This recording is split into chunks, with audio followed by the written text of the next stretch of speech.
Okay, hi guys, it's me again, coming from Europe. So first thing I want to tell you, excuse me for my English. I'm going to try to speak slower, but if you guys don't understand me, you can also write it down in the comment section. So this is my first video, so I'm not professional or anything like that. I'm just going to talk out from my experience, my personal experience. So today we're going to talk about how to survive abusive marriage, or how do you live, how do you continue living happily after divorce or marriage with somebody who was a narcissist or a person without empathy. So that I wanted to talk about. So backstory, if you didn't watch the video before me, like my divorce story, I was like rushing through it. So because I was trying not to be negative or like overwhelmed with emotions, negative emotion. That's we all aim to be like more positive in our lives, more relaxed, and find our happiness and peace. That's the most important thing in life. Your peace of mind and your own happiness. So you can watch my video before. So basically, I was married. I moved to his country. So from my country to his country, I was married 9.5 years, and they were not a good years. So that's why I divorced. I'm divorced 2.5 years, maybe 3. It will be 3 after New Year, and yes, and I'm still struggling. Why am I? So now today we're going to talk about why a woman or person like me will struggle. So you will struggle in the beginning.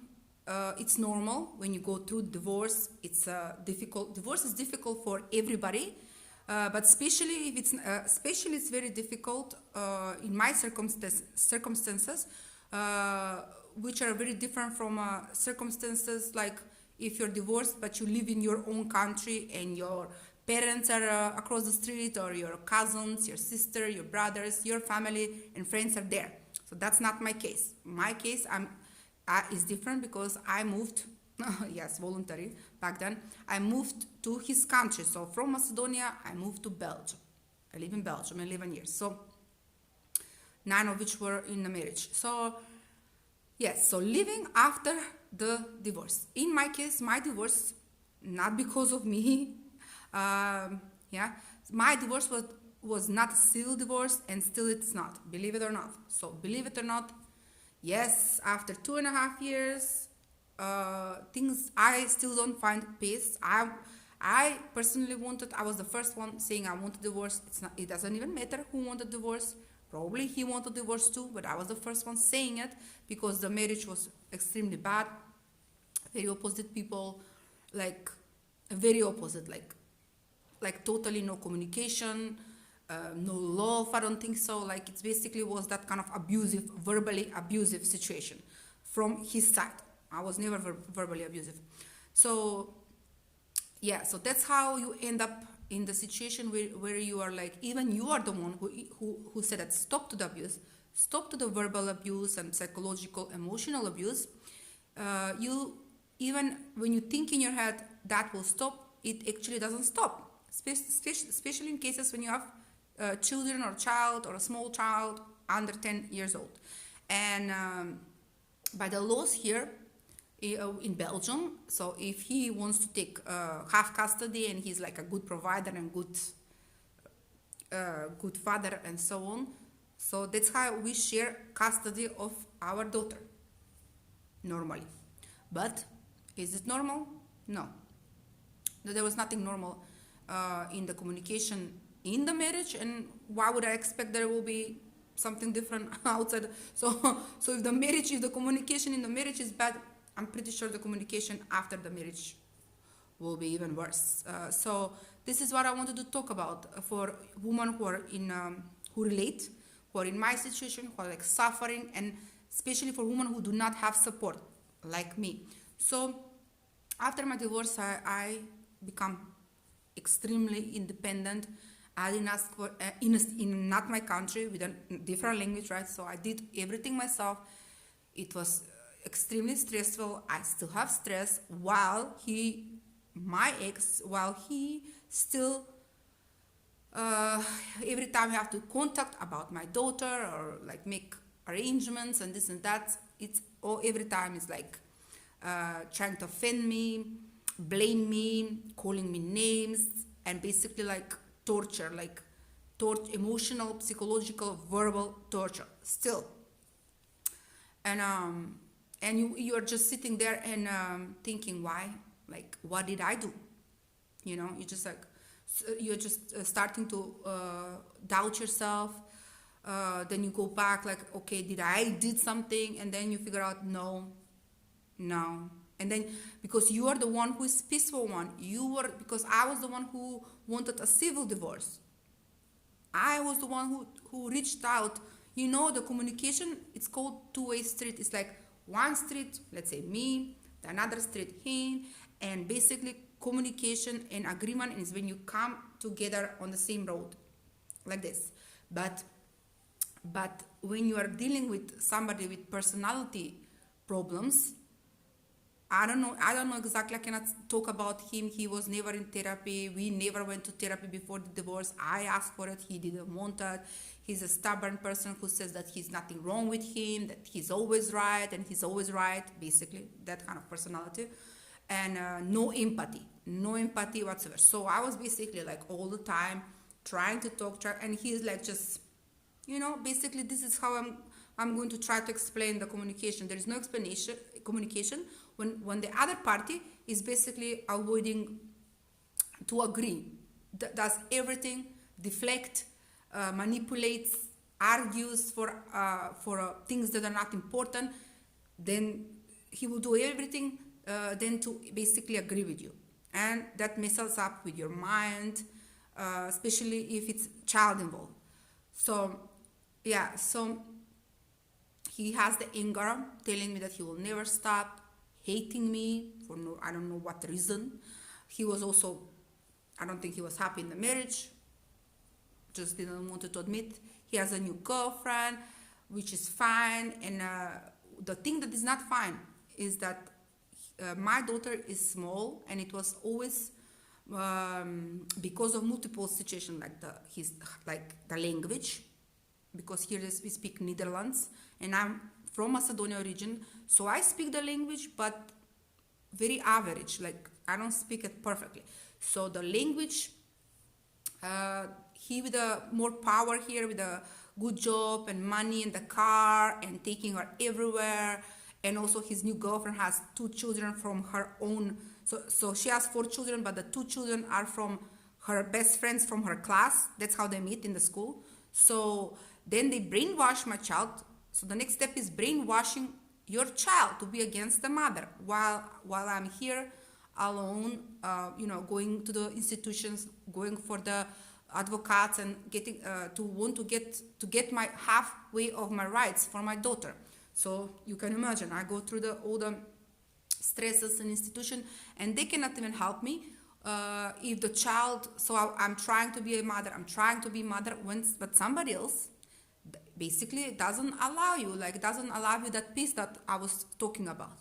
So what do you do when you have this kind of that you let this kind of person in your life, and now he's controlling everything in his country? You are just staying alone, no support, you're going everywhere with institution, but your child basically was taught lies about her own mother, and she will be like here because she's little, she doesn't still grasp what is going on, and she would prefer to go to her father because it's more fun, just because it's more fun.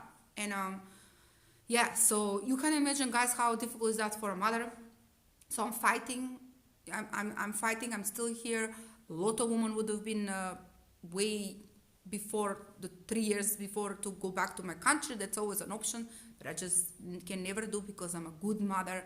Like I come from traditional country. I love my child, and you can imagine how much pain that does to me with this kind of mind games that this kind of person with this kind of personality disorder, like no empathy or narcissism, how is it called, narcissism personality, plays these mind games and trying to hurt me, because he cannot hurt me anymore with our communication, because we don't communicate. He doesn't even want to send emails. I'm not sending him. We don't communicate, and that's not healthy. In any divorce, like, you have to, especially if you have a little child, like if the children are big, you don't need to communicate. Good for you, like, move on. But I'm in this, he put me in this stuck situation when I cannot move on peacefully and be a mother half of the time, because basically they corrupted my child, he and his new girlfriend, and with the children, and they're taking her everywhere, to the fun places, beaches, parks, and this and that. And when she's with me, she basically lost that communication, and because they're teaching her to hate me for no reason. And I'm a good mother. I don't do anything. I don't have a boyfriend. I don't drink. I don't smoke. I never hit her. I never yell at her, like, God forbid. So even going institution over here, but it's not my country. I don't want to blame it that all in Belgium are like that. But basically, you cannot go very far. You just cannot get the justice that you deserve. So I hope just one day that he will never stop. These people never stop. This is one thing you have to have in mind. These people never stop. And he told me he will never stop insulting me, torturing me, and making my life miserable. That was his words. What can I do? So what you should do, what is the only, basically the only solution that you have? Because, like, if the institution doesn't work, if your child doesn't listen, if the advocate doesn't help, like this, like, basically you cannot get your right as a mother. I'm sure I get advocate. It takes a long time. I'm in a process, but it takes a long time. And, like, I don't know, it will, here in Belgium, it's kind of like slow administration, and me with the language, and it's very slow, and I don't have much money. So, like, so I'm going for documents for Prodeo here, there.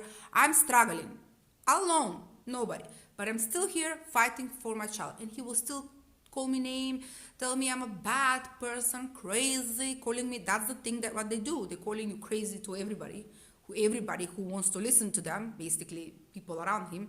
And and the child calling that your mother is crazy, when I love my child to death, then I will struggle so much just for her, and basically my health, you can ruin your health. And then you come to the point, like, you're like, okay, when enough is enough. I stopped at contacting with that person, not to hurt me, for my personal peace, you know what I mean? Like, basically to distress your body, your mind. You just, like, you want to go away, move away, and just start a new life, and just you want to move away. But I cannot just, like, leave my daughter. So I don't want to be completely, I'm trying everything to stay in her life, trying to teach her that, mother is mother. But at this point, I'm not successful. So every time, and he knows how to, these people know how to manipulate. They will wait your moment of weakness, because he knows that I suffer about my child. He knows I'm a good mother, even though he says you're a bad mother, you're this, you're that, you're this, that. But he knows I'm a good mother, and I'm hurting about my child. But this is his way of manipulation, because he's in this crazy dimension, And with this kind of people, you cannot negotiate. You cannot try to change their mind. You just can't. I was living with him. I know him 11 years. You just can't.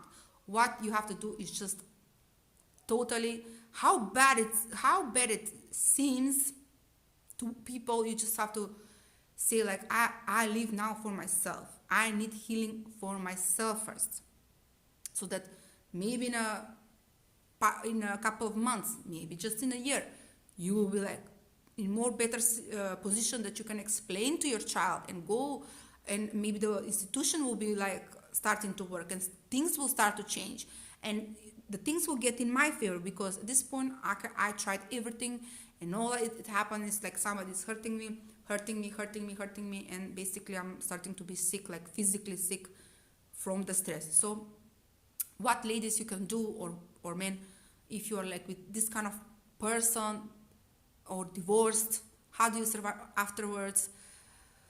It's very difficult. It's so much more easier when you have support, family, friends. I mean, I do have, but it's in my country where I will be traveling for just vacation, and then I had to come back here because I live here and I will never leave my daughter. That's why.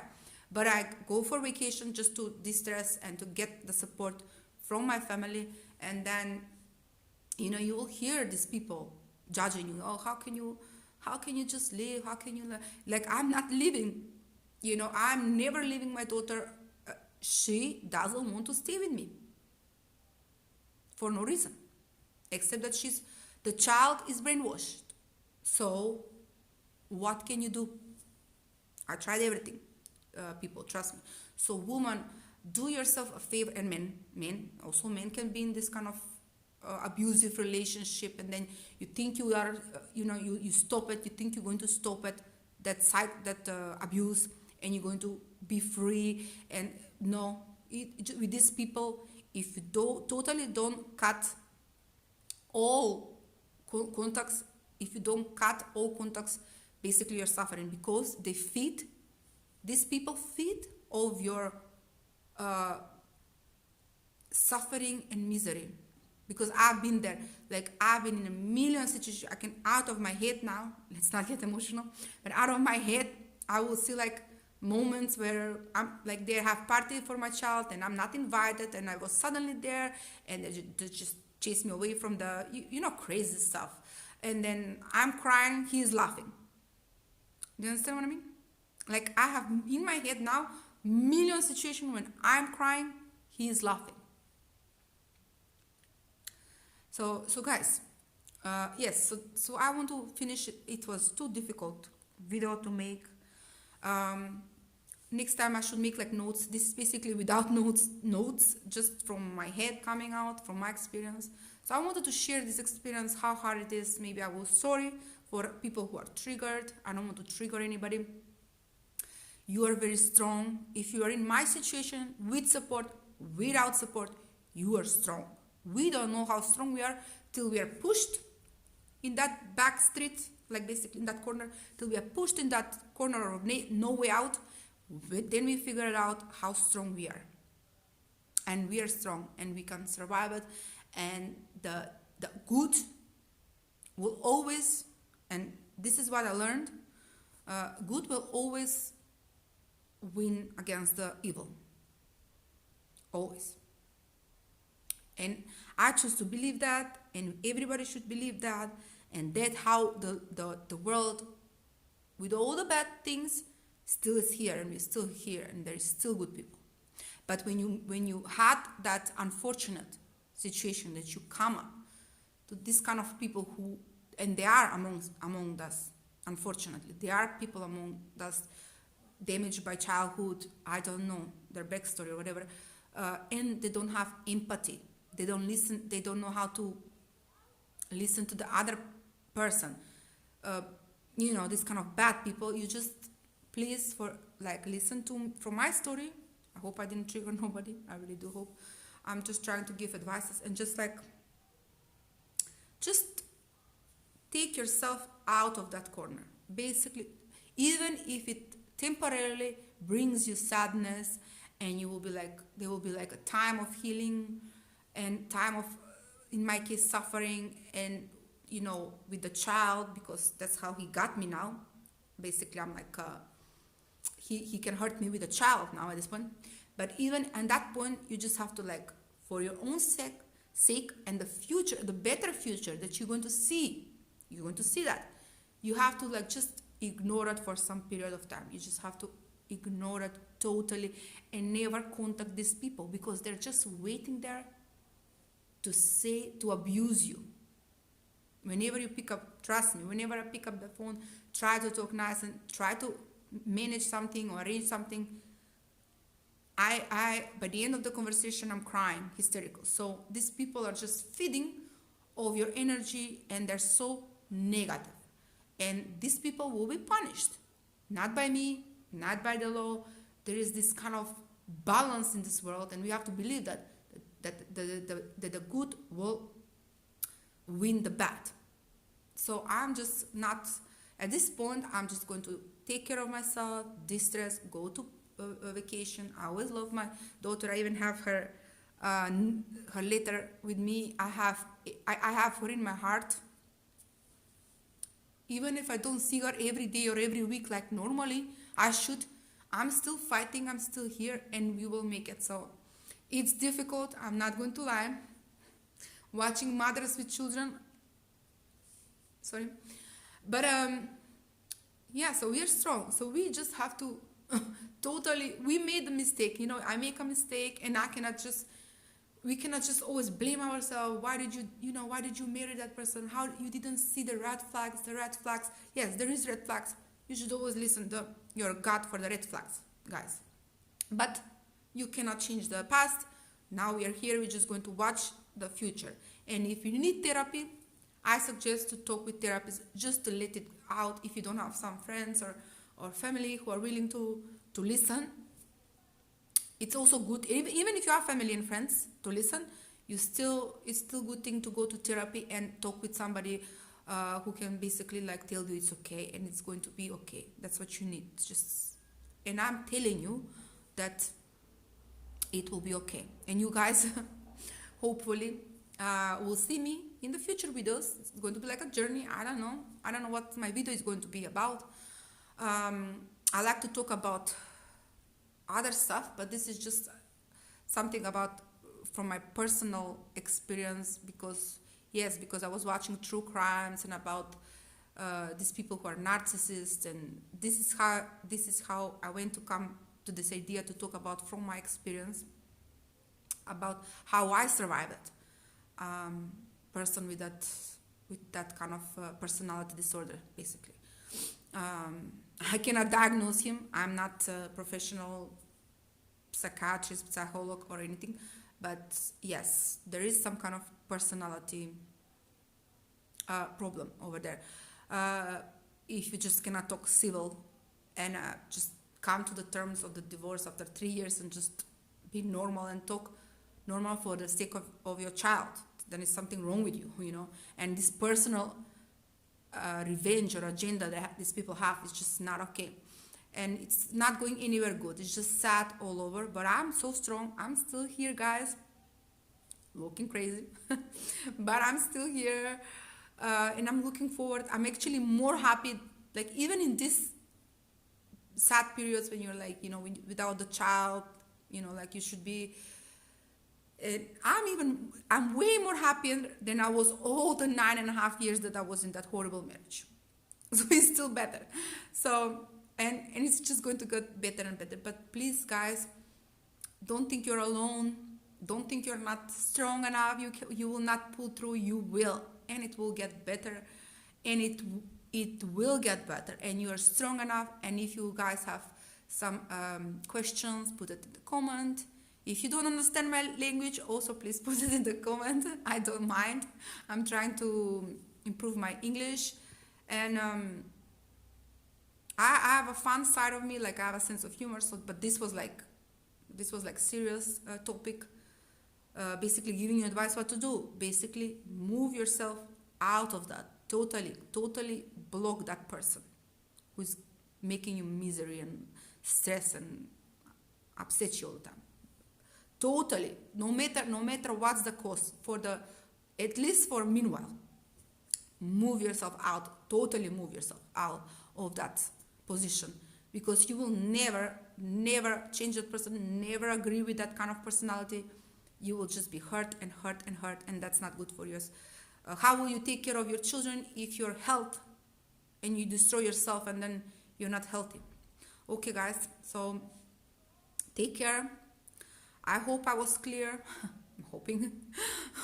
So this is my talk about narcissistic personality or personality disorders, or people without empathy. So people without empathy, that's how I will describe it, because I cannot, I'm not professional. I cannot diagnose nobody, but let's say people who are not emotional, empathetic for another person. So yes, so take care, and I hope the next video I have plans for something light, for something more little bit funny, enough of this kind of serious talk. But if you have some questions or please share your experience in the comments. And take care and always choose to be happy. We have one life. Bye, guys.